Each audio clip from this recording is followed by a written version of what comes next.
The slap cracked through Red Hollow like a rifle shot, sharp enough to freeze Eli Carter where he stood. Midday heat poured through the grimy window of Grayson's trading post, and Eli saw it clearly. A man's palm struck a young woman's face with careless cruelty, the kind used on animals, not people. Her head snapped sideways. She didn't scream. Didn't beg. She straightened slowly, lifted her chin, and met violence with a silence so proud it felt louder than words. Eli's scarred hand slid toward the grip of his revolver before his mind could stop it. 7 years of tracking killers had taught him one rule: don't interfere. But the girl's quiet strength pulled at something buried deep inside him. It reminded him of a promise he had once failed to keep. Of someone he couldn't save. Their eyes met through the dusty glass. Her gaze carried pain, dignity, and years of suffering locked behind control. In that instant, Eli knew walking away was no longer possible. His trail had crossed hers, and nothing would ever be the same again. Eli Carter didn't believe in mercy anymore. At 44, his face bore every mile since the fire in Deadwood. One outlaw killed. One ride too late. One cabin reduced to ashes. Anna, and little Grace, gone before he could reach them. Since then, he drifted town to town, living by speed and reputation. People called him Iron Hand Carter. A name that earned fear, not friendship. He'd come to Red Hollow chasing a $250 bounty on a rustler named Mateo Cruz. But the sound of that slap erased every thought of money. Inside the store, Luma Rainbird knelt on the floor, gathering broken glass. She moved carefully, like someone who knew mistakes could draw blood. At 18, she carried her native blood with silent pride. 3 years under Harlan Grayson had etched exhaustion beneath her eyes. Her lip bled. Her hands shook. Her spirit didn't. Clumsy mutt, Grayson snarled. That bottle cost me $3. You'll work it off, 50 cents a week. Luma didn't answer. She reached for another shard. The turquoise pendant at her neck caught the sunlight, her mother's last gift. The door opened. The bell rang. Grayson turned, and his smirk died. Eli Carter filled the doorway. Calm. Still. Dangerous in a way only seasoned men are.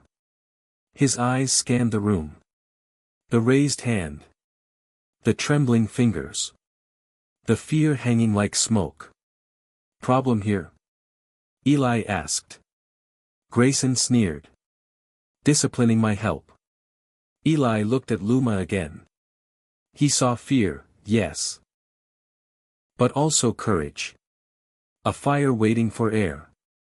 That night, Eli sat in the Crimson Coyote Saloon, nursing whiskey that tasted like old regret. Everyone knew what Grayson did to the girl. No one stopped him. Sheriff Boone was bought. The council was scared. Silence ruled Red Hollow. It was Eleanor Pike, the boarding house widow, who finally spoke.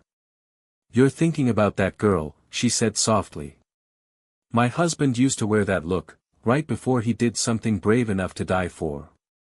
Someone should help her, Eli muttered. Eleanor shook her head. Grayson owns half this town. And the other half is afraid. Why her? Eli asked. Eleanor's voice cracked. Because she's native. Because she's poor. Because people pretend not to see pain when it doesn't look like them. That night, Eli couldn't sleep. He saw Luma's eyes every time he closed his own. Pain, but also hope. At dawn, he rode into the hills searching for Mateo Cruz. He found the rustler easily. What he found near Grayson's land chilled him deeper than the mountain air. Grayson wasn't just cruel, he was hiding rustlers, moving stolen cattle, feeding rot into the town's bones. The man beating Luma was poisoning Red Hollow itself. Meanwhile, in a small attic room, Luma washed blood from her lip. She touched her turquoise pendant and whispered an old prayer. For strength. For freedom. Then she saw Eli riding back toward town. Steady. Certain. Whatever choice he'd made. It was coming. High sun scorched Red Hollow when Eli entered Grayson's store again. This time, he came with proof. Mateo Cruz lay bound over his horse. Luma stocked shelves behind the counter.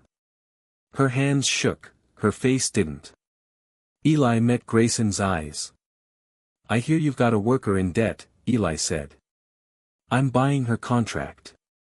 The room froze. "She's not for sale," Grayson barked. Eli stepped closer. "Everything is for sale. Question is, cash or lead?" $300. Grayson shouted. Eli smiled thinly. "Debt bondage is illegal. Your paper's worthless."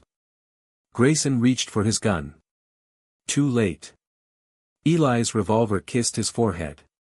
"I already contacted the marshal," Eli said quietly. "Make a move, they won't bother with court."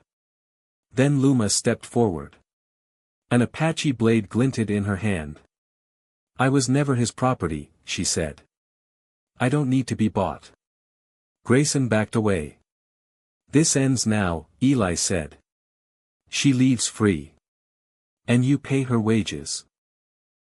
2 hours later, Red Hollow watched Luma Rainbird ride away. While Grayson stood powerless on his porch.